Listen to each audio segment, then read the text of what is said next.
주님이 계심을. 그러니까 이제 목회자분들은 아무래도 계속 이 안에 있고 주님과의 이런 말씀도 기도도 이렇게. 근데 이제 성도님들의 삶은 이제 생활 가운데 이제 사시다 보니까 놓칠 수가 있어요. 그래서 여러분들이 의도적으로 내 안에 주님이 계시다는 걸 계속 하셔야 돼요. 그래서 혼잣말로 주님 안 답답하세요? 주님 평안하세요? 또 뭐 하실 일 없으세요? 뭐 시키실 일 없으세요? 계속 들리든지 대답이 들리든지 안 들리든지 자꾸 성령님, 내 안에 계신 성령님을 의식하셔야 합니다. 지금 이 저녁 시간에 함께 나눈 말씀을 그런 내게 어떤 권세가 있는지를 이제 서로 말씀을 나누면서 은혜받고자 하는 건데, 그러니까 내 안에 성령님이 계시다, 주님이 계시다 이런 생각이 못 하시는 분들은 또 헛도는 말씀이 될 수 있습니다. 계속 내 안에 성령 크신 하나님이 계시다. 그래서 고린도 후서의 말씀처럼 성령께서 너희를 성전 삼으심, 너희 몸을 성전 삼으심. 여러분이 하나님의 성전임을 기억하셔야 돼요. 근데 이제 성전이라고 하기에는 너무 궁색하고 또 여전히 습관적인 죄 가운데 있고 인품도 크다 막 하다 보니까 스스로 설마 할 수가 있는데 아니에요. 말씀을 믿어야지 여러분의 이성과 논리와 합리적인 기준으로 여러분을 말씀을 판단하시면 안 되고 성경 말씀에 여러분을 성전 삼으시고 여러분 안에 계십니다. 그래서 여러분이 더 깨끗한 성전이 되길 원하셔서 하나님이 계속 일하시고 계심을 믿으시기 바랍니다. 네, 함께 나눌 말씀 우리 보도록 하겠습니다. 함께 봉독하도록 하겠습니다. 시작. 11제자가 갈릴리에 가서 예수께서 지시하신 산에 이르러 예수를 배웠고 경배하나 아직도 의심하는 사람들이 있더라. 예수께서 나와 말씀하여 이르시되 하늘과 땅의 모든 권세를 내게 주셨으니 그러므로 너희는 가서 모든 민족을 제자로 삼아 아버지와 아들과 성령의 이름으로 세례를 베풀고 내가 너희에게 분부한 모든 것을 가르쳐 지키게 하라. 볼지어다 내가 세상 끝날까지 너희와 항상 함께 있으리라 하시리라. 아멘. 그래서 저녁 시간에는 하늘과 땅의 모든 권세를 내게 주셨으니 해서 18절 말씀을 근거로 함께 말씀을 나누기 원합니다. 제가 먼저 기도하도록 하겠습니다. 할렐루야. 하나님 아버지, 제29차 흘러내온 치유성의 7시 시간에 시작합니다. 하나님 함께 하시는 우리 귀한 하나님의 사람들과 함께 하여 주셔서 이 시간이 헛되지 않도록 하나님 시간을 드리고 의지를 들여서 온 이곳이, 물질을 들여서 온 이곳이 절대 헛되지 않는 시간이 될 수 있도록 성령께서 인도하여 주시고 임하여 주셔서 기름 부어 주셔서 말씀을 깨닫고 또 말씀을 통하여 영적인 힘을 얻는, 그리고 내게 무슨 권세가 있는지를 깨닫고 나아가 세상 권세를 이기는 하나님의 자녀들이 될 수 있도록 은혜 베풀어 주시옵소서. 말씀을 전하는 저에게 지혜를 주셔서 지혜와 계시형을 부어주셔서 말씀을 잘 전할 수 있도록 하나님 도와주시고, 하나님 사람의 힘으로 할 수 없음을 고백하오니 성령께서 이 시간 말씀 가운데 기름 부어주시고 임하셔서 운행하여 주셔서 창세기 1장 2절의 말씀처럼 땅이 혼돈하고 공허하며 흑암이 깊음 위에 있을 때 하나님의 신이 성령께서 운행하여 주심으로 온 땅이 새롭게 되어진 것처럼 우리 귀한 하나님의 사람들의 영과 혼과 육이 정렬되는 귀한 시간이 되게 하여 주시옵소서. 하나님 육신이 회복되고 또 마음이 회복되는 치유되는 귀한 시간이 되게 하여 주시어서 하나님의 말씀이 능력이 있음을 깨닫는 또 증거하는 경험하는 귀한 시간이 되게 하여 주시옵소서. 감사와 영광을 올려드리는 예수님의 이름으로 기도합니다. 아멘. 그래서 하늘과 땅의 모든 권세를 이제 우리에게 예수님께 주셨으니까 그 예수님께서 그것을 가지고 누구에게 주고 싶으시겠어요? 마태복음 그렇죠. 나에게 마태복음 주여 마태복음 들었어요. 주여 마태복음 10장 1절에 제자들을 부르셔서 제자들에게 더러운 귀신을 쫓아내며 모든 병과 모든 약한 것을 고치는 권능을 아낌없이 주신 거예요. 왜냐하면 당신이 혼자서 몰려드는 무리를 이제 고쳐주고 치유하고 쫓아주고 하기가 이제 버거우신 거죠. 왜냐하면 종종 말씀드리는데 예수님은 그냥 마치 그냥 이렇게 막 순서대로 그냥 막 착착착착 사무적으로 하시는 게 아니라 한 사람 한 사람 정말 인격적으로 대우해 주시고 부시탐에 말씀드린 것처럼 하나님의 사랑으로 그들을 품어주시고 사연을 다 들어주시고 이렇게 그들을 정말 안타까운 마음으로 긍휼한 마음으로 사랑하시니까 하루에 당신이 이제 최소한 섬긴다고 하지만 숫자가 제한적인 거예요. 60을 가지고. 근데 이제 예수님께서 10명을 섬겼다면 제자들 12명의 제자들과 함께하면 130명을 섬길 수 있는 거예요. 또 예수님께서 하루 동안 100명을 섬겼다. 그러면 제자들과 함께 1300명을 섬길 수 있는 거예요. 그러니까 지금 당신이 제자들과 함께 하나님의 자녀들을 돕기를 원하시는 거니까 당신이 막 아까워서 그것을 꼭 훔쳐주고 제자들 중에 수제자라고 하는 베드로나 야고보나 요한이 잘하면 걔네들한테 걔네들이 말이지. 눈이 안 보이니까 괜찮아요. 순간 기분 나쁜데 정인 라면에는 활짝 웃으면서 웃지 왜 웃을똥 말똥하고 와. 컵라면에 그렇게 기뻐하는 청년이 29살 청년을 봤는데 세상에 나한테도 좀 웃어주지. 하여튼 베드로 사도와 제자들에게 아낌없이 주신 거예요. 잘해야만 주는 게 아니라. 그러니까 이제 그렇게 하셨던 예수님께서 이제 막 하늘과 땅에 십자가에서 죽으시고 이제 부활하신 다음에 이제 하나님을 배웠고 다시 내려오신 거죠. 그러니까 이제 인간의 몸을 입고 다 감당하시고 나서 다 이루시고 나서 이제 다시 하나님의 아들로서 독생자 예수 그리스도로서의 권세를 회복하시고 내려오신 거예요. 그러니까 이제 사람의 완전한 사람으로서 행했던 물론 성령과 능력으로 이 일을 행했지만 이제 그럼에도 불구하고 이제 온전하게 당신의 권세를 회복하고 오셨으니까 이제 막 진짜 왕의 선포거죠. 왕의 선포. 초림 예수로 마구간에 오셨던 그리고 그냥 붙잡혀서 죽으시고 막 물론 사명이 있지만 십자가 지금 사명이 있지만 그랬으나 연약한 어린 양같이 연약한 가운데 있었지만 하나님을 배웠고 오셨을 때는 정말 하늘과 땅의 모든 권세를 당신이 갖고 계시고 회복하시고 오신 거예요. 갖고 이제 제자들을 또는 따르는 무리를 향하여 그저 완전한 인간으로 계실 때 사도행전 10장 38절에서 이렇게 기록하는 거예요. 사도행전 10장 38절에 제가 외우는 말씀인데 여러분이 보시라고 우리가 주요.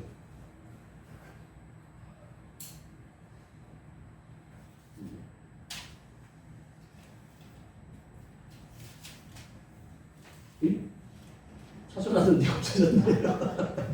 하나님이 나사렛 예수에게 성령과 능력을 기름 붓듯 하심에 그러니까 하나님께서 예수 그 당시 예수라는 청년이 많은데 나사렛 동네에서 나신 예수님에게 완전한 인간이신 예수님께 성령과 능력을 기름 붓듯 하셨대요. 그 권세를 가지고 두루다니며 그 선한 일 행하시고 마귀에 있는 자유케 하심을 하나님 함께 하신 것을 나타냈다 이거죠.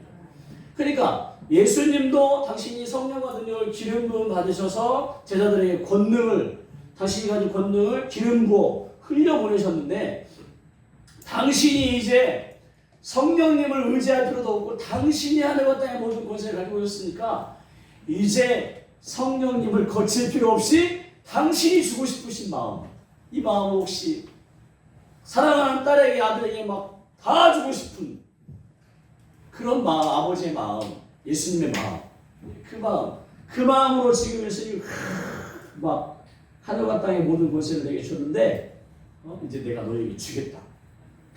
이런 뉘앙스를 이해하셨으면 좋겠어요. 아유 저 아버지 저 아직 다 회개 안 했는데 아니 아버지라네. 주님 저 회개 안 했는데요. 아직 저 어떤 주님이 주신 사명을 다 목표에 이르지 못했는데요. 믿음을 아직 더 어린아이 믿으면서 장성한 믿음까지 아직 불충분한데요. 막 이런 거 필요 없어요. 그냥 주고 싶으신 거예요. 주고 싶으신. 주여 받기 싫으신 분들 부활하시고 예수님께서 이제 부활하신 열한 제자가 갈릴리에 가서 예수께서 지시한 산에 이르러. 그러니까 지금 이제 예수님께서 부활하시고 그 아리마대 요셉의 그 주요 요셉의 무덤에서 깨어나셔서 막달라 마리아에 보이면 천사들을 통해서도 얘기하고 막달라 마리아를 불러서 얘기하는 거예요.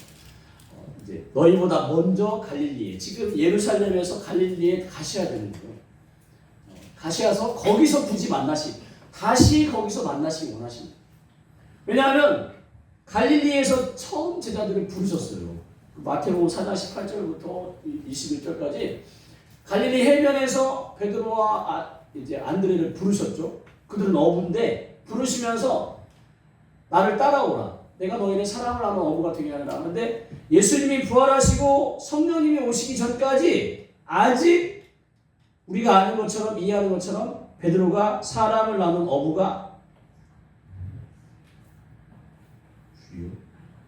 어부가 아직 형광색이 사라져. 어부가 아직 안 됐어요.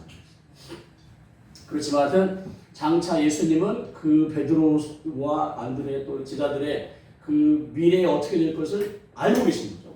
그리고 그렇게 내버려 두는 게 아니라 그들을 그렇게 되도록 주님께서 도우신다는 데 목적이 있어요. 의미가 있어요. 우리에게 하늘과 땅의 모든 권세를 주시고 어떻게 쓰는지도 모를 텐데 잘 써봐라 이렇게 하시는 게 아니라 그것을 권세를 잘 쓸 수 있도록 도우신다는 거예요. 하나님과 예수님 성령님이 얼마나 좋으신 분인지를 여러분이 이해하셔야 됩니다. 세상은 경쟁사회고 오히려 더 잘난 밑에 사람이 더 막 뛰어나면 물론 이제 문화마다 좀 차이가 있지만 하여튼 그런 밟고 막 이제 하여튼 그 무너뜨리는 그런 풍습이 있지만 풍토가 있지만 하나님은 안 그러셔요. 우리 하나님은 계속 우리를 격려해 주시고 일으켜 주시고. 베드로가 한번 제가 그 베드로가 막 큰 소리 치다가 또 꼬꾸라지고 막 또 부인하고 막 하는데도 불구하고 제가 그 예수님이 십자가에 달리시는 그 어간에 베드로를 이렇게 따라가고 주목해 봤는데 계속 성경에서 베드로를 주목하는 거예요. 어찌 보면 부인하고 뭐 큰 소리 쳤다가 또 뭐 죽을지언정 주님을 따르겠다고 막 했다가도 또 꼬꾸라지고 막 했던 그런 베드로인데 성경이 계속 베드로를 주목해요.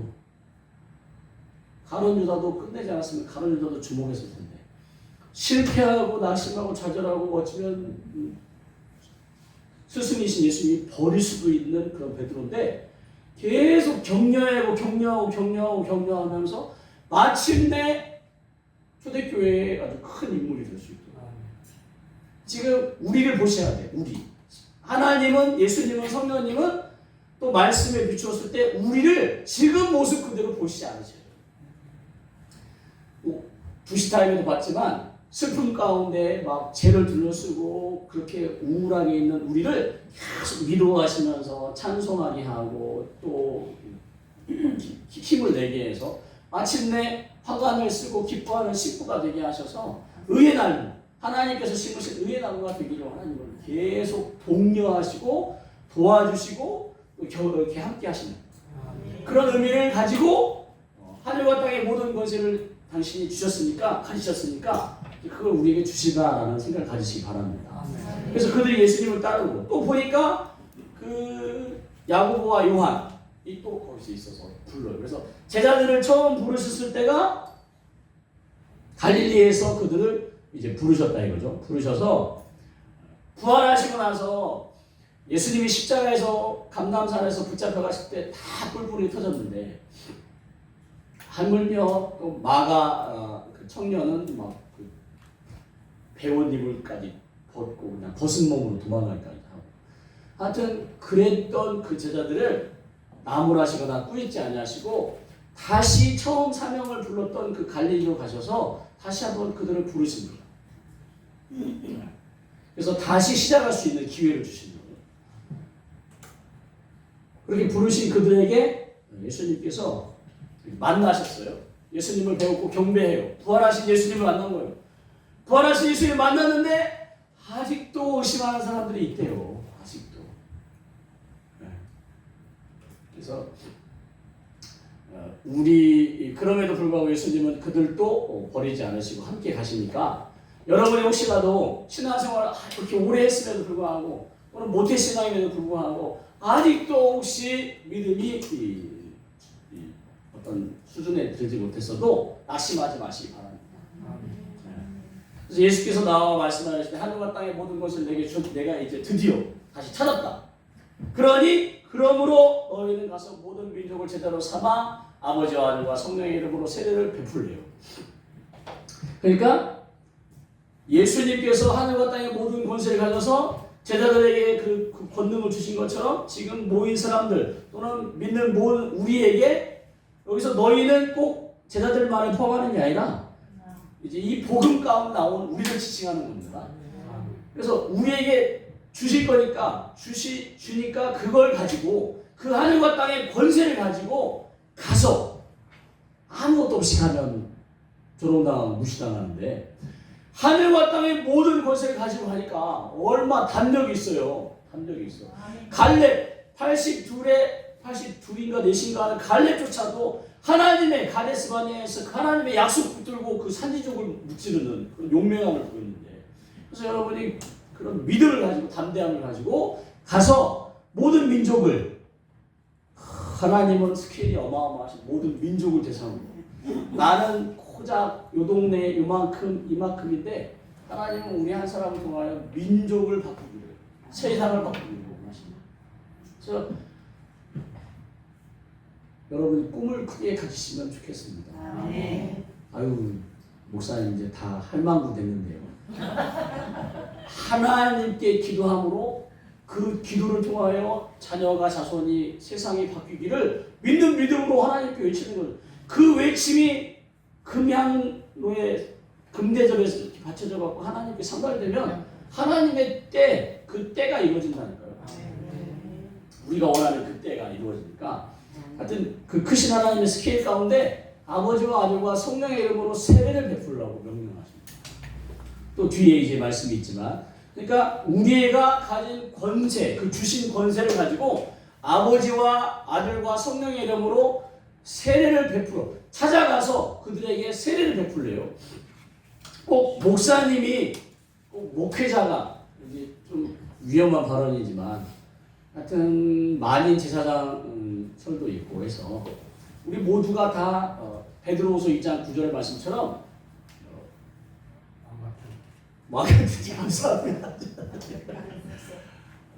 주여 택한 족속 거룩한 너희는 택하신 족속이요 왕같은 제사장이다. 지금 이게 목회자를 두고 하는 말이 아니에요. 베드로 사도가 그 이제 모든 과정을 겪고 이제 순교를 앞두고 있는 베드로 사도가 이제 초대교회의 성도들 대상으로 썼어요. 너희가 그렇다. 그러니까 지금 뉘앙스를 잘 따라오시면 좋겠습니다. 그러니까 저는 또 우리 목사님들은 주의 종으로서 때를 따라 돕는 양식을 자녀들에게 주의 자녀들에게 먹여야 해요. 그러니까 어린아이에게는 유아식을 먹여야 되는 거예요. 장성환자에게 밥을 해서 먹어야 돼. 라면만 끓여주고 죽 끓이면 기력을 찾을 수가 없는 거예요. 기력. 또 어르신인데 막 단단한 음식을 주면 안 돼. 이제 다 이제 좀 죽을 써서 주시든지 좀 이렇게 쉽게 넘길 수 있도록 소화가 될 수 있도록 또 이렇게 하고. 그래서 때를 따라 돕는 양식을 주의 종들은 해야 되는 거예요. 그러니까 성경의 초점은 주의 종에게 있는 게 아니라 주의 자녀들에게 있어요. 근데 이제 교회 문화가 이제 목사님은 굉장히 높은 것 같고 성도님은 주의 위험한 발언인데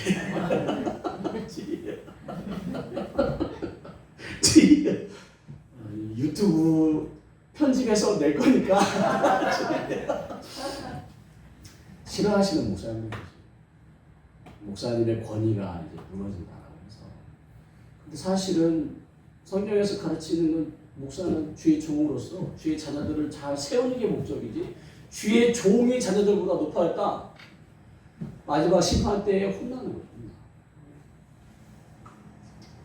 하여튼 조심스러운데 그래서 교회 거기다 그렇다고 해서 성도님들이 또 내가 자녀고 당신은 종이니까 또 하지 마. 성령을 어떤 한 부분만 보지 마시고 전체를 보시기 바랍니다. 전체. 그래서 예수 사도 바울도 너희를 위하여 하는 그 목회자를 잘 섬기라고 하시거든요. 하여튼 그런 마음으로 지금 성경의 주된 목적은 자녀들을 세우는 데가 목적이 있어요. 여러분들이 자녀예요. 여러분들이 자녀. 그래서 여러분들이 가서 꼭 목사님, 목회자가 가서 제자를 삼는 게 아니라 여러분들이 모든 민족 그래서 선교단체에서 그 막 갈 때 좋은 취지인 거죠. 그 선교단체에서 그 평신도가 선교적 마인드를 가지고 가서 그 민족들을 이게 아버지와 아들과 성령의 이름으로 세례를 베풀고 뭐 치유하고 고쳐주고 말씀을 전하고 복음을 전하고 하나님의 사랑했으면 전하고 맞는 겁니다. 근데 하여튼 이렇게 아버지와 아들과 성령의 이름으로 세례를 베풀래요. 제가 이게 세례를 베푸는 목적이 뭘까를 한번 생각해 봤어요. 그랬더니 예를 들어서 로마서 6장 16절에 너희 자신을 종으로 내주어 누구에게 순종하든지 그 순종함을 받는 자의 종이 되는 줄을 너희가 알지 못하느냐 하면서 죄의 종으로 사망에 이르고 순종의 종으로 의에 이르고 그러니까 아담과 하와가 뱀에게 있던 사탄에게 속은 거죠. 그러니까 계속되는 말씀인데 아직 아담의 영이 죽기 전에는 영이 살아있을 때는 생영으로서 살아있을 때는 동산 위에 하나님과 대화했어요. 그러니까 그 영적인 존재와 대화가 가능했어요. 뱀이 그냥 짐승이면 대화를 할 수 없는데 뱀에게 사단이 깃들었으니까 뱀과 즉 사단과 하와가 대화를 하는 거예요. 사단이 뱀에게 있던 사단이 말하는 걸 영으로 말하는 걸 하와가 영이 살아있을 때니까 알아듣는 거예요. 그리고 대화를 해. 이거 미혹당해갖고 그만 하나님께서 하지 말라고 먹지 말라고 한 그 선악과 열매를 먹습니다.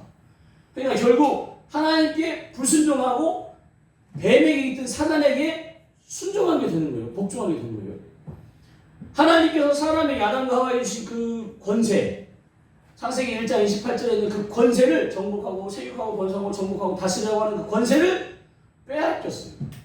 왜냐하면 종이 되는 순간 종의 재산이 다 그 주인의 것이 되어버리니까 아담과 하와에게 하나님께서 위임해 주신 그 통치권을 세상 통치권을 빼앗겨버린 거예요.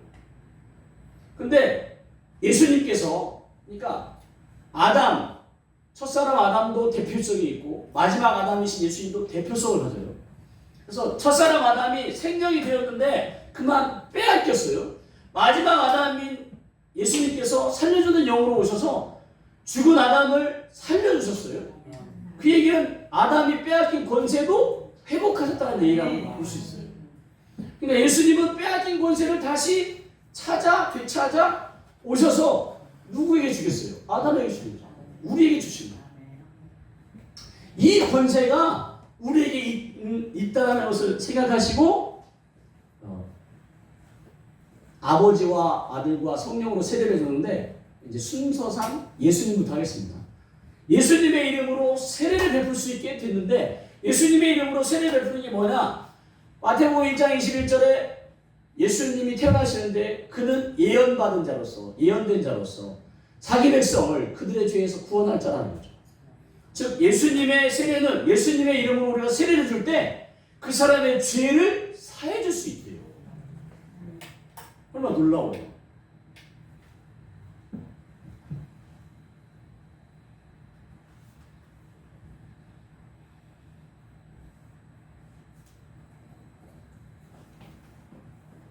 주여 또 어디 갔냐? 누가복음 5장 23절에 그 4명의 사람들이 중풍병에 걸린 사람을 데리고 와요.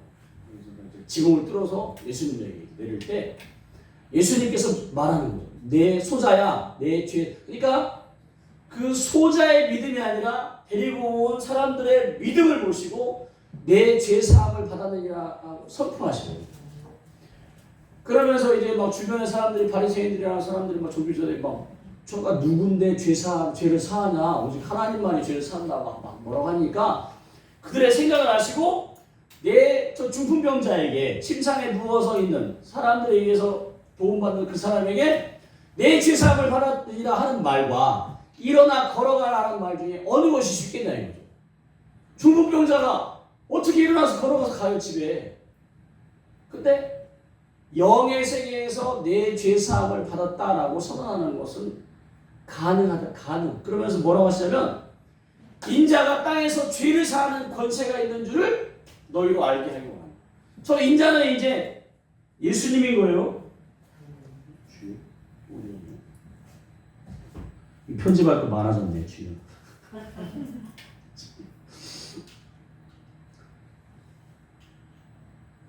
인자가 형광펜이 돼야 되는데. 인자 여기서 인자는 예수님인 걸 누가 봐도 알아요. 하나님 그다음에 이제 그 독생자 그리스도이신 예수님. 죄를 사하는 권세가 있는 거죠. 그래서 그가 예수님 선포하시는 거예요. 내 죄 사함을 받다 하면서 이제 일어나 집으로 침상을 가지고 집으로 가라. 그러니까 지금 그 누가복음 13장인가요? 18년 동안 귀신 들려 앓으며 허리 구부러진 여자에 대한 말씀이 나와요. 그 말씀에서 귀신에 의해서 이 여인은 허리가 구부러진 거죠. 그 귀신은 뭘 근거로 이 여인을 허리를 굽게 만들어요? 그 여인이 죄를 근거로. 죄를 근거로 그 사람에게 사단이 이제 암묵적으로 역사하는 거죠. 합법적으로 율법, 뭐 죄, 사단 뭐 이렇게. 그러니까 이제 저 중풍병자도 그 죄책감이든 수치감이든 죄의식이든 하여튼 그 죄에 의해서 사단이 이제 역사하는 것 같아요. 그러니까 사단이 붙잡고 있는 죄를 예수님께서 사해버리시는 거예요. 사단이 저 중풍병자로 꼼짝 못하게 이제 의학적으로 말하면 중추신경을 뭐 다치겠다든지 해갖고 꼼짝 못하게 사진 쓰지 못하게 그렇게 만들었는데 예수님이 사단을 쫓아낸 게 아니라 먼저 사단이 붙잡고 있는 죄를 사해 주셨어요. 그리고 여기서는 나타나지 않지만 이제 예수님께서 이제 그 중풍병 가운데 역사하는 영을 이제 쫓으시게 되겠죠. 왜냐하면 누가복음 13장에 18년 동안 귀신 들려 앓으며 꼬부라져 있는 그 여인에게 사단에게 매인이 아브라함의 딸을 놓아준다고 하시니까 그러니까 이제 그렇게 보시면 좋겠어요. 다 기록되어지지 않지만 근데 재미난 건 예수님께서 부활하시고 오셨어요. 다락방에 오셔서 제자들에게 부활하셔서 오셨어요. 부활하셔서. 그러니까 모든 권세를 다 가지고 지금 계신 거예요. 왜냐하면 막달라 마리아가 처음 보이고 나서 막달라 마리아가 붙잡으려고 하니까 아직 나를 만지지 말라. 내가 아버지를 배우고 와야 된다라고 얘기해요.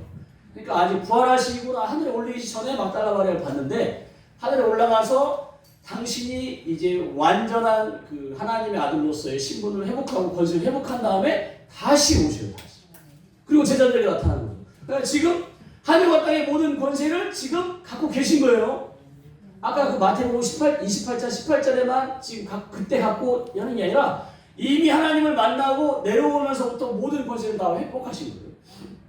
그래서 회복하시고 부활하셔서 이제 나타나신 거죠. 그러면서 아버지께서 나를 보내신 것 같이 나도 너희를 보내노라. 그러니까 하나님 아버지가 예수님을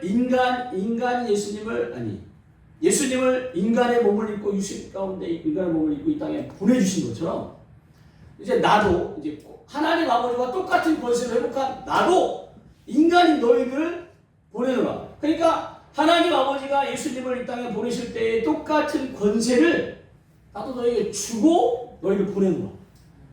그러니까 지금 부활하신 예수님께서 제자들에게 그 부활의 능력을 지금 권세를 지금 확인시켜 주시는 그들이 깨닫든 못 깨닫든 그러면서 무슨 말씀하시냐? 그들 향하여 숨을 내쉬면서 성령을 받으라. 마치 창세기 2장 7절에 흙으로 사람을 만드시고 그 코에 생기를 불어넣으신 것처럼 그 제자들에게 성령을 마치 생기와 같은 성령을 받으라고 숨을 내쉬어요. 그리고 나서 무슨 말씀하시냐? 우리 함께 읽어보도록 하겠습니다. 시작. 너희가 누구의 죄든지 사하면 사하여질 것이요 누구의 죄든지 그들을 두면 그들을 있으리라 하시니라. 죄사함의 권세가 예수님에게 갖고 있던 죄사함의 권세가 지금 제자들에게 위임해 주신 거예요. 똑같이 하나님 아버지가 예수님을 이 땅에 보내실 때 죄를 사하는 권세를 주셔서 보내신 거죠. 또 성령의 기름을 받아서 세상을 다스릴 수 있는 그래서 보내신 것처럼 지금 예수님도 하나님 아버지와 똑같은 권세로 다시 회복하시고 나서 제자들에게 주시고 보내시고. 몰랐죠? 여러분에게 죄사함의 권세가 있는지. 목사님이나 여러 하나님 성부와 성자 성령의 이름으로 여러분의 죄가 사함 이렇게 하는 아니라 하나님의 자녀인 여러분에게 죄를 사하는 권세예요. 그러니까 이게 예수님께서 사역하신 대로 하면 우리가 사역하기 전에 하나님 이 누구누구의 죄는 예수님을 통하여 사함받았습니다라고 선포하고 그러니 죄에 들어붙은 이 더러운 자가 나가라라고 선포하는 게 올바른 사역입니다. 근데 이제 시간이 짧다 보니까 아쉬운 일인데 하여튼 요렇게 여러분에게 이런 권세가 있어요. 목사님 아직 회개 안 했어요. 괜찮아요. 어제와 오늘과 내일의 모든 죄를 예수님께서 히브리서 9장 12절에 영원한 속죄를 단번에 해주셨어요. 히브리서 10장을 꼭 한번 잘 읽어보시기 바랍니다. 거기 여러분이 어떻게 죄사함을 받았고 하나님이 여러분의 죄를 다시는 기억하지 않으시고 여러분의 성령을 허락하신 것이 잘 기록되어 있어요. 어렵다고 생각하지 마시고 한번 읽어보시고 히브리서 9장과 10장을 잘 읽어보시면 여러분은 큰 은혜가 되시리라 믿습니다.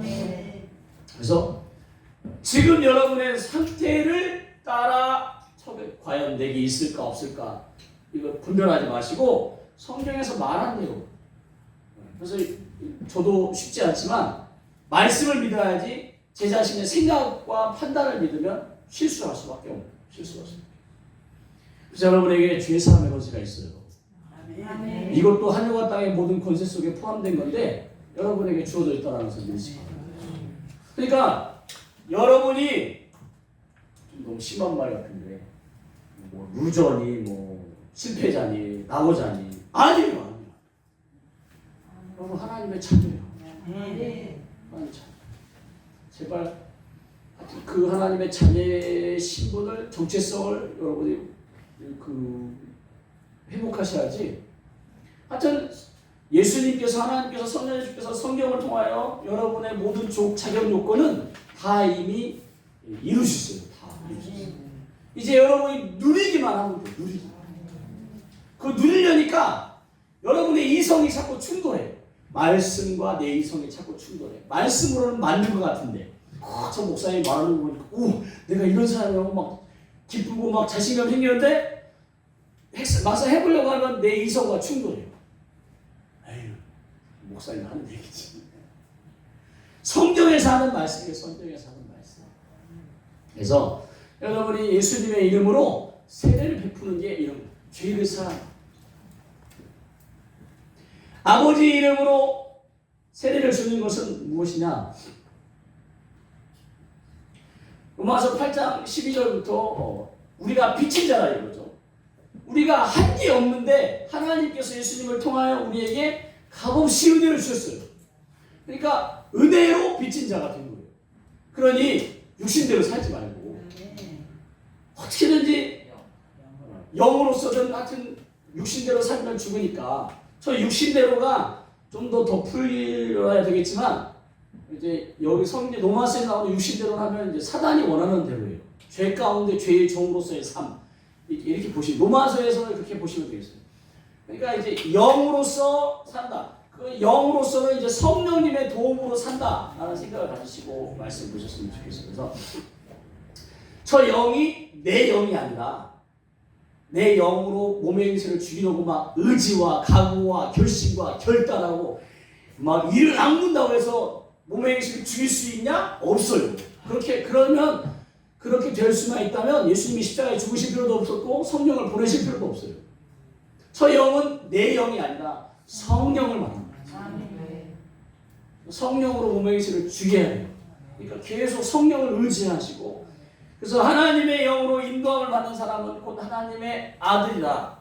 그러니까 여러분이 가서 하나님 복음을 알지 못하는 사람들에게 복음을 가르쳐주면서 이제 여러분은 하나님의 아들이 되었습니다라고 선포하십니다. 하나님의 아들, 딸이 되었습니다라고 선포하십니다. 하나님 아버지의 이름으로 세례를 베푸는 게 저는 이렇다고 봅니다. 그러면서 그들이 그동안에 종의 영을 받아 살았는데, 종의 영, 그것도 무서워. 종의 영이 무서운 거예요, 무서워. 무당들은 밤만 되면 12시 넘어서 밤만 되면 부른대요. 그래서 깨워서 그건 다른 아니겠지만 끌려가갖고 다음날 손님에 대한 정보를 다 받는대요. 적어놨다가 기억해놨다가 손님이 오면 얘기하는 거예요. 그러니까 막 용하다고 막 그러니까 무서워하면서도 그 무당의 영에 또는 그 우상숭배 영에 끌려갈 수밖에 없는 그 종의 영, 종으로서의 삶을 살았는데 이제 거기서 벗어나 양자의 영, 하나님께서 양자의 영을 받도록 하나님의 아들이 되도록 그래서 아빠 아버지가 부를 수 있는 이제 권세가 생기는 거죠. 권세가. 성령이 증거하시는 거예요. 성경에서는 두세 사람의 증인이 있어야 이제 합법적인 것이 되는 거죠. 그래서 성령과 거룩하신 영과 우리의 영이 우리가 하나님의 자녀인 것을 증언합니다. 왜냐? 우리의 영이 누가 만드셨어요? 하나님께서 만드셨어요. 하나님께서 그냥 부려먹기 위해서 만드셨을까요? 성령의 문맥은 계속해서 우리를 하나님은 하나님의 형상과 모형대로 사람을 만드셨을 때 함께 교제하고 가족처럼 화목하게 하시기 위해서 그러니 죄를 진짜 그 화목을 깨뜨린 죄를 계속 제사를 법을 통하여 해결하는 거예요. 그것도 이제 예수님께서 직접 오셔서 이제 완벽하게 화목케 하시는 하나님과 우리 사이에 예수님을 통하여 완벽하게 화목을 이루시는 거예요. 그러니까 계속 우리를 자녀라는 표현을 쓰셔요. 자녀. 그 전능하시고 창조주시고 만군의 여호와께서 우리의 아버지라는 사실을 여러분들이 꼭 붙잡으셔야 됩니다. 이게 그러니까 확 다가오면 진짜 좋을 텐데 아무리 얘기해도 다가오지가 않아요. 네? 저도 잘 안 다가와요. 저도 잘 안 다가와요. 그러나 아버지가 너무 좋다는 것만은 확실해요. 다른 사람들 같은 경우는 저를 비난하고 조롱하고 막 탓하고 막 정죄할 텐데 하나님은 한 번도 저를 탓하지 않아요. 그러니까 더 뒤통수러워갖고 내가 이렇게 하지 말아야지. 하여튼 하나님께서는 우리를 사랑하시는 자녀 삼으시는 너무나 좋으신 분인데 우리가 가서 그들에게 세상에서 버림받고 부모에게 버림받고 그런 사람들에게 고아처럼 사랑하는 그들에게 그 아버지의 이름으로 세례를 주면서 당신은 그냥 이 땅에 버려진 존재가 아니다. 정말 하나님의 보배롭고 존귀한 자라는 것을 여러분이 선언해 주셔야 됩니다. 세례를 통하여 그들로 이제 신분을 자각하게 만들어야 되는 거죠. 그리고 이제 성령님으로 세례를 베푸는 누가복음 24장 49절에 예수님께서 승천하시기 전에 이제 제자들에게 당부하시는 거예요. 내가 내 아버지께서 약속하신 것. 하나님께서 즉 예수님께서 아버지에게 부탁하신 게 아니라 아버지께서 약속하셨어요. 에스겔 36장 20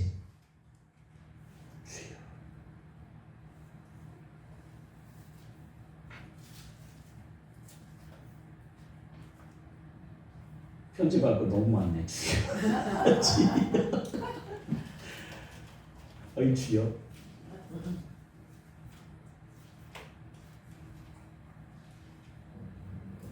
못 찾겠다. 주여.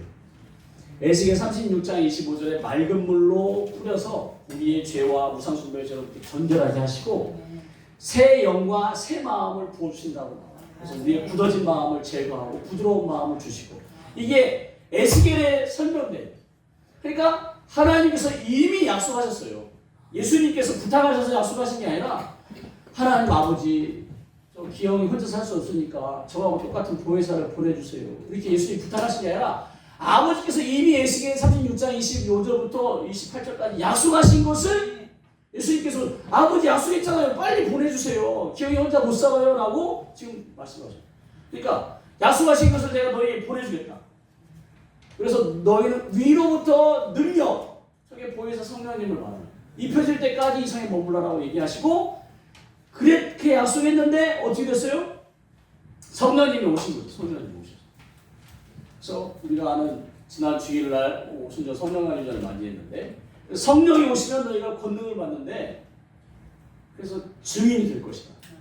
증인으로서 하나님께서 우리에게 주신 권세를 증거하는 거예요. 증거.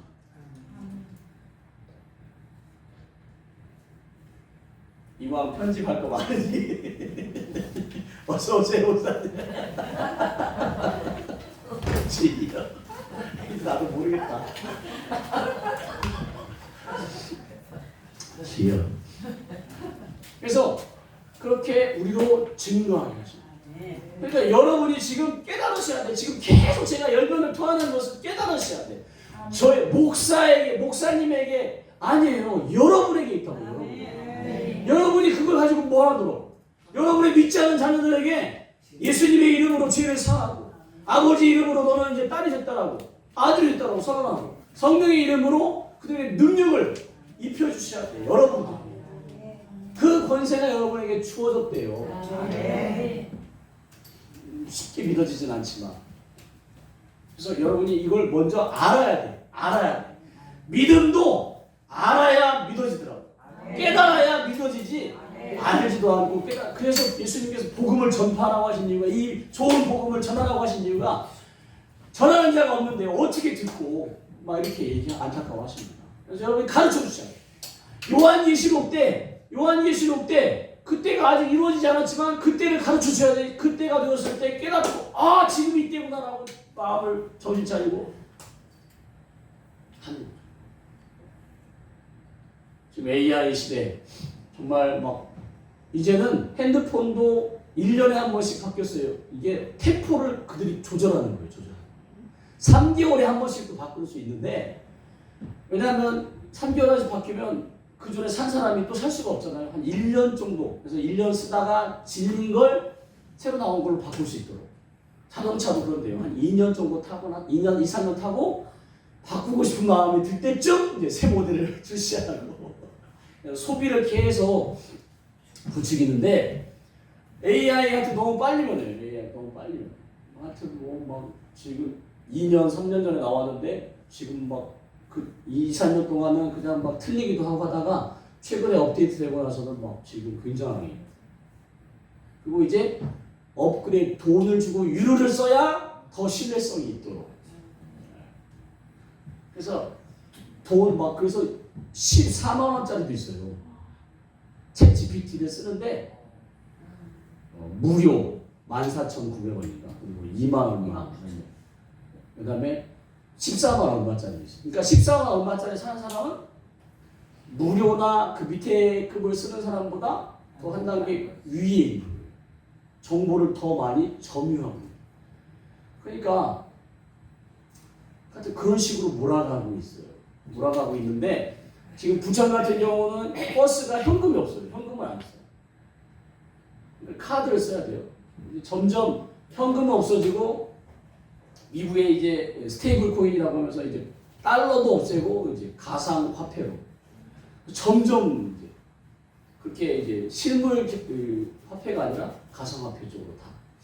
그러면서 이제 그거를 이제 좋은 목적으로 건강이라든지 이런 측면에서 이제 손이나 몸에 이제 심도록 칩을 심도록 요즘은 이제 반도체 칩이 소형화되어서 인체의 열로 작동합니다. 전원은 인체의 열로 작동하니까 건전지 뭐 바꿔낄 일 없지. 소형 칩이라 또 뭐 기능들은 다. 그래서 반도체 칩이 작아지는 걸로 계속 지금 연구 중이에요.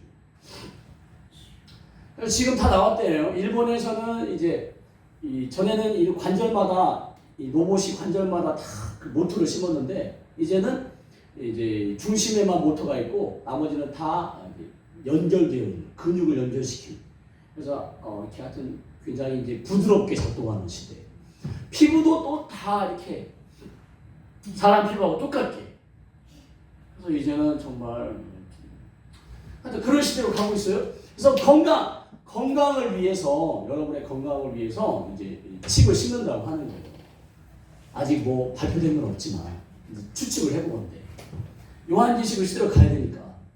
그때 이제 핸드폰 업그레이드도 우리가 뭐 매 지점에 가갖고 업그레이드 하는 게 아니라 이제 전파로 그냥 데이터로 우리가 그것을 업그레이드해요. 핸드폰도. 그러니까 이제 이 칩을 처음에는 건강을 위해서 받았는데 그냥 정부에서 통과한 법대로 그냥 업그레이드 시키고 내 의지와 상관없이 업그레이드 해버려요. 신분증. 그 다음에 이제 사고 팔 수 있도록 업그레이드가 되니까 내 의지, 나는 처음에 건강 때문에 받았는데 업그레이드 되고 나서 이거 빼고 싶어도 뺄 수가 없네. 성경에 매매 기능이 있는 것을 받지 말라고 했으니까 분명히 나는 건강 때문에 받았는데 업그레이드 된 후에 매매 기능이 담기는 순간 나는 이제 뭐 어떻게 할 수 없는 거예요. 거기다가 이제 기술이 더 발달해지면 뇌파를 어떻게 조종한다네요. 그래서 딱정벌레나 뭐 이런 그런 곤충들에게 이 조종할 수 있도록. 그러니까 내가 신사참배하지 않으려고 해도 그렇게 조종하면 신사참배하면 되는 거죠. 그러니까 이제 그런 시대로 가고 있어요. 정신 바짝 차리셔야 돼요. 그래서 그 받으라고 할 때 요한계시록의 말씀을 생각해서 내가 지금 곤고함 가운데, 고난 가운데 어쩌면 불편함일 수도 있지만 받지 말아야겠다라고 미리 배워놓으셔야, 알아놓으셔야 그때 되면 이게 그 목사님의 얘기가 그건가 보다 하고 안 받으려고 하지. 안 그러면 다 받아요. 다. 건강 때문에 받으라고 하니까 다 받아. 나중에 업그레이드 된다면 할 말이 없어요. 할 말이 없어요.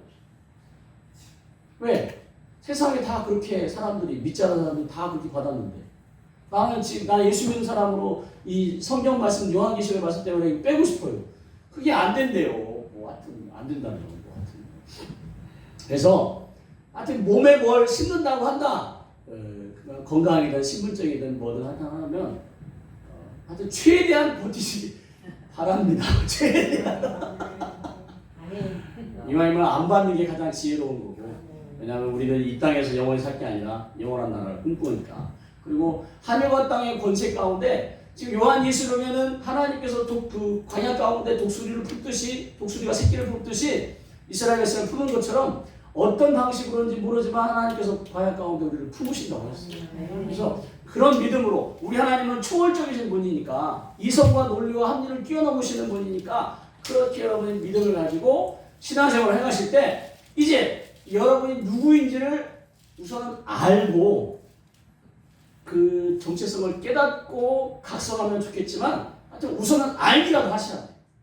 여러분이 누구인지 알기라도 하셔야 돼요.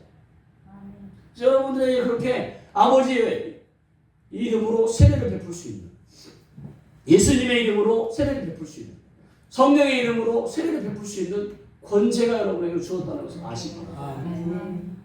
그런다고 뭐 하여튼 교회에서 막 하면 교회 질서가 어려워지니까 여러분이 전도한 사람을 데리고 그에게 예수 아버지와 아들과 성령의 이름으로 세례를 주면서 가르쳐 주셔. 그리고 이제 나중에 그가 복음 안에 들어와, 교회 안에 들어와, 나중에 정식으로 성도들 앞에서 내가 그 그리스도를 믿는 사람으로서 공인하면 되니까 그때.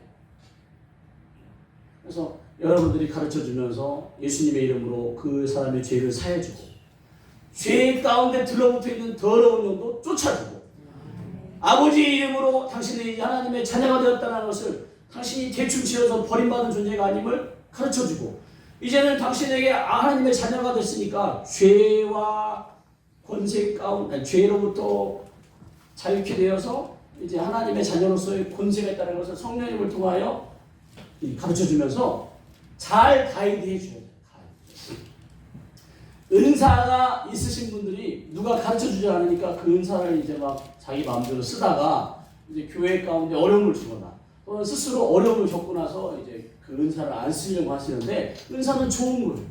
그러니까 그 은사를 내가 쓰는 법을 배우고 또 가르쳐주고 하셔야 돼요. 여러분들이 그래서 여러분이 지금 중요한 사명을 갖고 있다는 것을 아시기 바랍니다. 그렇게 여러분을 통하여 땅끝까지 증인이 되기를.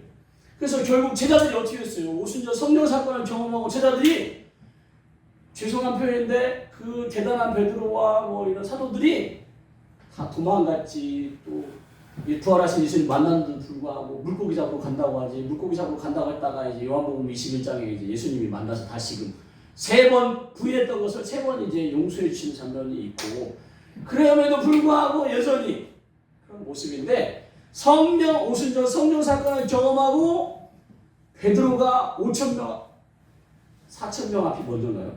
4,000명 앞에서 첫 번째가 4,000명인가요? 5,000명.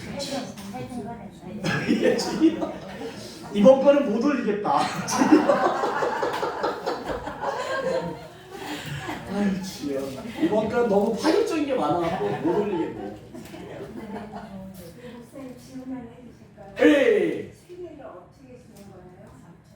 이제 세례가 말 성경에서 말하는 이제 그 이디오피아 내시에게 이제 그 빌립 집사랑 같이 가다가 그럼 내가 여기서 세례 받지 못할 게 뭐가 있냐. 그래서 이제 그 이제 길거리 옆에 있는 물에서 물로 이제 세례를 받는 물을 가장 이제 성경적으로는 요단강에 푹 잠기는 거죠. 그래서 내가 푹 잠겨서 이제 옛사람, 그리스도와 하나님의 사랑과 성령의 능력을 알지 못하는 옛사람은 물속에서 죽고, 이제 나오면서 나는 그리스도 안에서 하나님의 자녀로서 성령의 능력을 가진 새 사람으로 바뀌어졌다라는 것을 이제 영의 세계 가운데는, 이제 내 삶 가운데는 물에 들어가 나온 건데 하나님의 나라에서는 바뀌어진 거예요. 아멘.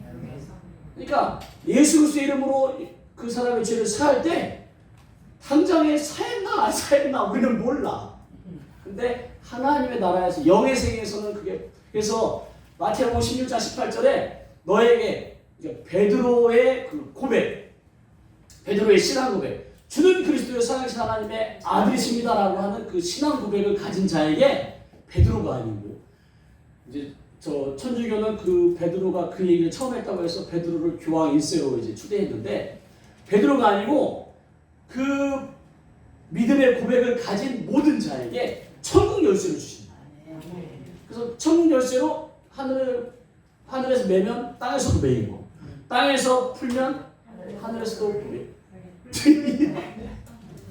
하여튼 그렇게 천국 열쇠를 주고 우리 권세 주시는 거예요. 그러니까 내가 지금 그 세례 가운데 들어갔다 나왔는데 그게 이제 현실 가운데는 물에 젖은 것 뿐이지만 영의 세계에서는 바뀌어진대. 그러니까 예수님의 이름으로 복음을 전할 때, 예수님의 이름으로 당신의 죄를 사했음을 선포합니다 할 때 이제 물에 들어갔다 나왔다는 세례는 아니지만 그렇게 영의 세계에서 이 사람의 신분이 바뀌었음을 선포하는 거예요. 그러니까 세례가 그 물속에 잠겨서 이렇게 예자가 바뀌고 있지만 결국 신분이 바뀌었다는 것을 표현하는 걸로 보시면 돼요. 예수님의 이름으로 죄사함을 받았으니까 당신은 죄인에서 이제 의인이 되었습니다라고 선포하죠. 그리고 하나님의 이름으로 세례를 주면서 당신은 이제 의인이지만 하나님의 아들, 딸이다라고 이제 신분이 바뀌었다는 것을 설명해 줘요. 그리고 성령으로 세례를 주면서 이제 죽은 것을 선포하면서 당신은 이제 죄인에서 의인으로 바뀌어지고 하나님의 자녀로서 하나님의 권세가 있다. 자녀의 권세가 있다라고 설명해 주는 것을, 세례를 주는 것은 아니지만 그 영의 세계에서 그게 신분이 바뀌어지는 걸로 하나님은 받으신다. 저는 그렇게 이제 이 말씀을 해석했습니다. 그래서 여러분이 가서 여러분이 믿지 않는 자녀들, 가족들 할 수가 있다면 그렇게 예수님 아버지와 아들과 성령으로 세례를 주고 그들로 하여금 어떻게 해요? 그 말씀대로, 이어지는 말씀대로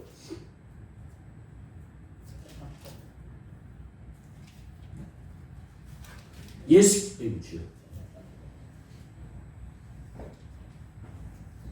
네. 내가 너에게 분부한 모든 것을 가르쳐 지키게 하라.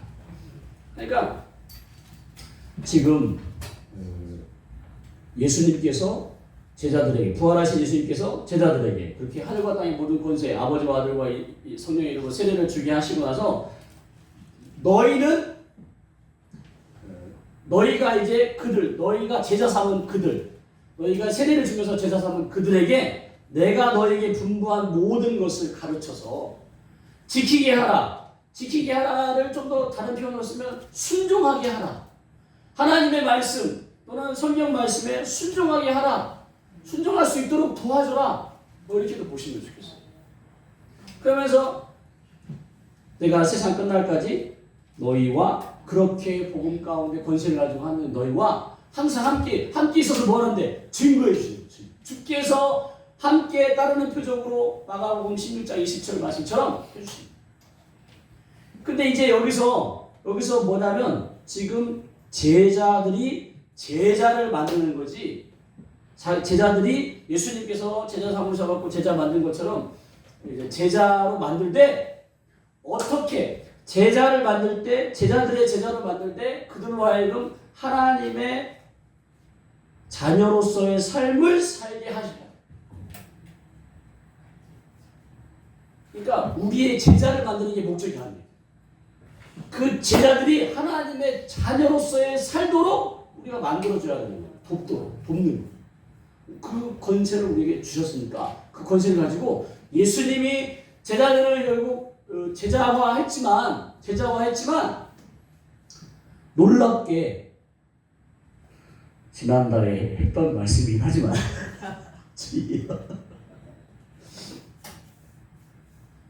예수님께서 처음은 그들을 제자로 부르셔요. 그래서 권능을 주셔서 함께 사역을 해.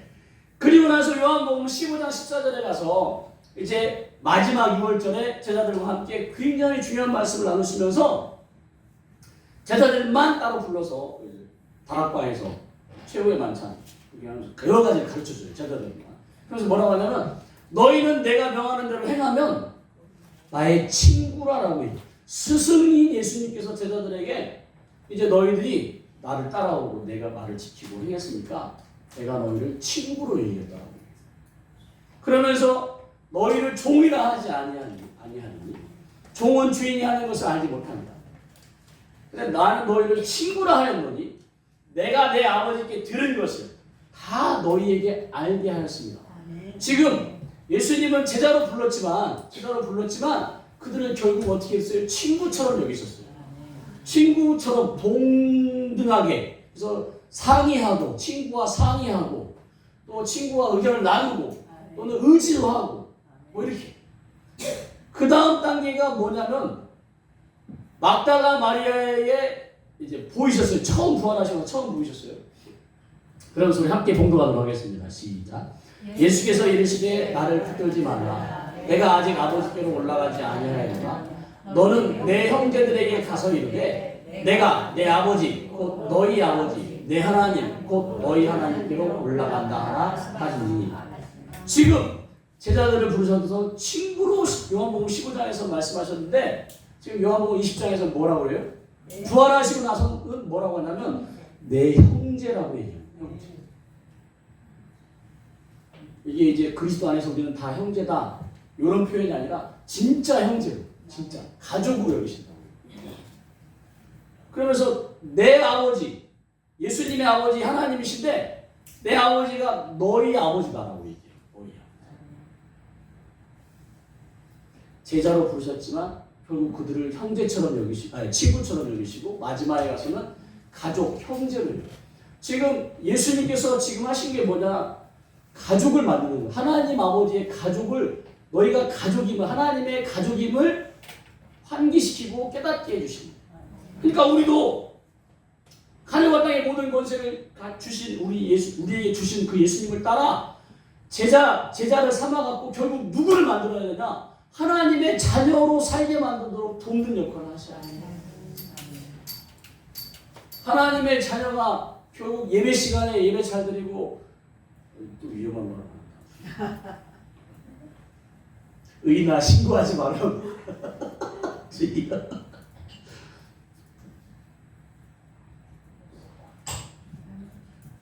하여튼 하나님은 정말 하나님의 형상과 모양으로 여러분을 지으셨지 종의 형상으로 지으신 게 아니에요. 종은 누구예요? 히브리서 1장 13절인가요? 천사, 모든 천사는 부리는 하나님의 자녀들을 섬기라고 보내 주여. 우리는 좋으면 주여. 14절이네요. 모든 천사들은 섬기는 영으로서 구원받을 상속자들을 위하여 섬기라고 보내시는 아니에요. 여러분이 구원받을 상속자예요. 여러분이 하나님의 기업과 유업을 물려받을, 하나님은 영원히 사시는 분이니까 그냥 여러분이 이미, 그러니까 유산은, 상속은 돌아가셔야 받지만 하나님은 영원하시니까, 그리고 당신이 가지고 있는 것은 무한하시니까 지금 쓰는 거죠. 지금 여러분이 상속자여서, 천사는 여러분들보다, 그래서 찬송가에 천사도 흠모할 만한 존재라고 여러분을 얘기하는데, 나는 내 자신이 육신의 부모에게, 죄송한 표현이지만, 천대받고 인정받지 못하고 사랑받지 못하고 돌봄받지 못하다 보니까 하나님도 나를 그렇게 인정해 주지 않을 것 같은 생각이 들고, 그리고 한만 봐도 내가 내 자신을 사랑할 수가 없는데 하나님이 나를 사랑하실까 하는 생각이, 자책감, 죄책감, 수치감, 죄의식, 정죄감, 이런 모든 것들이, 사단이 또 우리 마음을 그렇게 흔들어 놓고, 네가 대체 뭔데 하나님의 아들로서 인정받겠냐라고 계속 정죄하고 수셔대니까 우리가 받아들이지 못해요. 내가 누군지. 그리고 사단이 계속해서 여러분의 생각과 마음을 흔들어대요. 마치 이 땅이 전부인 것처럼. 이 땅에 잘 먹고 잘 살아야 성공한 거고, 그렇지 않으면 실패자처럼 기준이 이 땅의 기준을 찾고, 그래서 요한일서 2장인가요? 세상에 있는 것은 안목의 정욕, 이생의 자랑. 육신의 정욕, 안목의 정욕, 이생의 자랑. 그래서 세상에 있는 것이 다. 그래서 하와가 선악과, 뱀의 유혹을, 사단에게 깃든 뱀의 유혹을 받고 선악과를 보니까 먹음직할 만한 육신의 정욕, 지혜롭게 할 만큼 탐스럽게 보이는 안목의 정욕. 그다음에 그걸 보암직이야. 안목주의야. 에휴, 이번 건 못 올리겠네요. 안목의 정욕, 보암직, 안목의 정욕, 그리고 지혜롭게 한 만큼 탐스러우니까 이생의 자랑이야.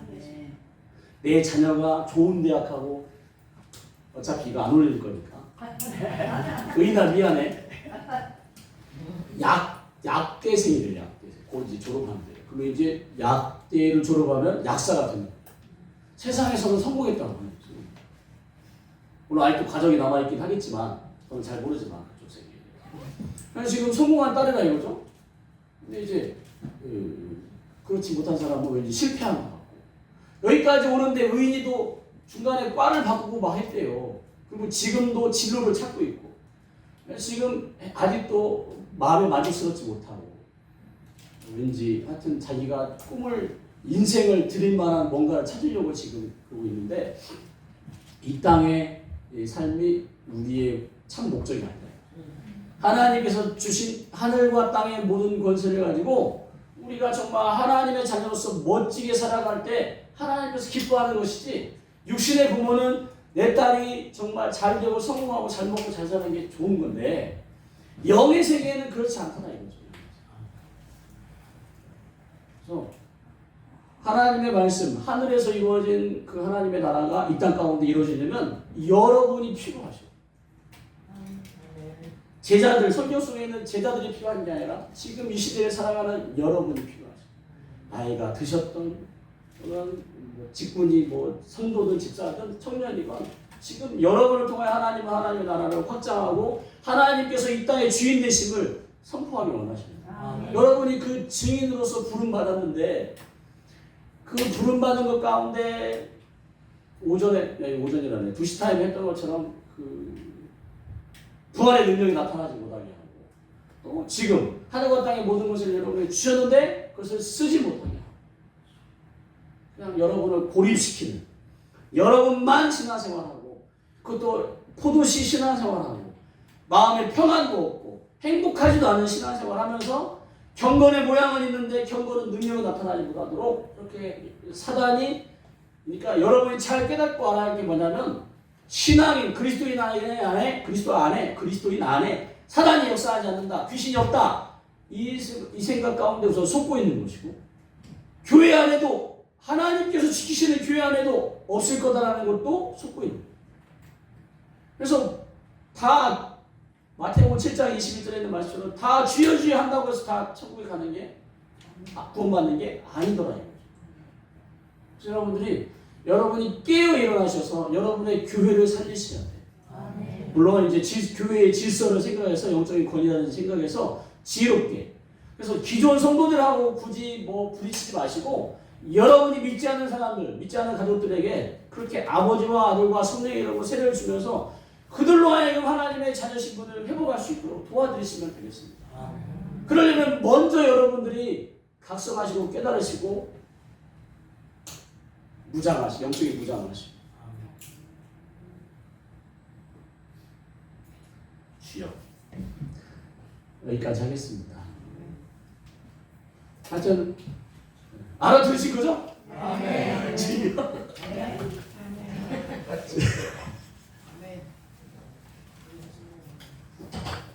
하여튼 점점 시대는 요한계시록의 시대를 무서워할 게 아니고 그런 시대로 갈 때 무서워할 사람들은 예수님을 믿지 않는 사람들이 무서워해야 돼요. 여러분이 무서워하면 안 돼요. 아까 이 말 하다가 뺐는데 이 말씀하면 여러분들 겁먹을까봐 뺐거든요. 했어요.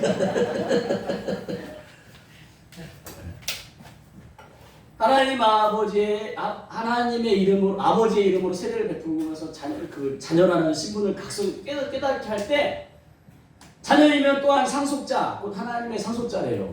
그리스도와 함께한 상속자래요. 맏아들 되신. 그래서 뒤에 보면 맏아들이라는 표현이 있는데, 근데 우리가 그와 함께 영광을 받기 위하여 고난도 함께 받아야 된다. 고난도. 그래서 이 땅에서 받는 요한계시록 때가 됐을 때 어쩌면 세상 가운데 여러분은 이미 그렇게 예정되어 있으니까 여러분은 세상 가운데 조롱당하고 무시당하고 고난당할 거예요. 그러나 하나님의 나라에서는 찬란하게 빛난다. 그 아벨부터 시작해서 마지막 선지자 사가랴까지 순교자의 피, 그 순교자는 굉장히 어려워요. 진짜 몸을 찢기고 사자밤이 들고 막 해야 돼요. 그러나 마지막 때에 누구까지 포함되냐? 이마와 손에 표를 받지 않는 사람들도 순교자의 면류관을 받는다. 비록 그가 이 땅에 사는 동안 작은 소자에게나 주의 이름으로 놀라운 일을 하지 않았어도 표만 받지 않아도 순교자의 면류관을 받을 수 있다. 그게 이제 고난이 포함돼서 그렇지만 하여튼 여러분들이 이 땅에만 목을 매이지 마시고 하나님의 그의 나라와 그의 영광을 위해서 그 주신 권세를 막 쓰고 막 하실 때 하여튼 그 찬란한 영광을 꿈꾸셨으면 좋겠습니다. 아멘. 그래서 지금 여러분의 마음을 흔드는 거에 마음을 빼앗기지 마시고 정말 물론 저도 그렇지만 하여튼 계속 여러분이 지금 어떤 존재인지를 내게 무슨 권세가 있는지를 알고 그것이 정말 깨달아져서 나오도록 성령님은 계속 여러분을 그 베드로를 계속 그 낙심하고 절망하고 무너지고 막 한 그 베드로를 계속해서 마침내 오순절 성령 사건을 통하여 막 4,000명 5,000명 앞에서 미문에 앉아있는 그런 사람들을 세우고 마지막 초대교회의 큰 인물로서 쓰신 것처럼 그 누가 알았겠어요. 베드로가 그런 인물이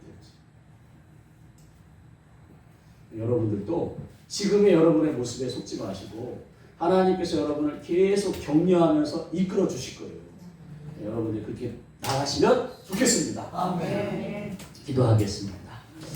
할렐루야. 하나님 아버지, 말씀을 전하는 것 가운데 실수하고 또 부족한 면이 많이 있었지만 하나님께서 말씀하시고 싶어하는 마음을 전하려고 애썼습니다. 우리 귀한 하나님의 자녀들, 하나님의 아들, 딸이신 우리 귀한 하나님의 사람들로 하여금 내가 누구인지를 깨닫고 각성할 수 있도록 성령님 도와주시옵소서. 그리고 예수님에게 주신 하늘과 땅의 모든 권세를 우리가 사용할 수 있도록 하물며 죄사함의 권세가 우리에게 있음을 아버지와 아들과 성령의 이름으로 세례를 줄 수 있음을 그들로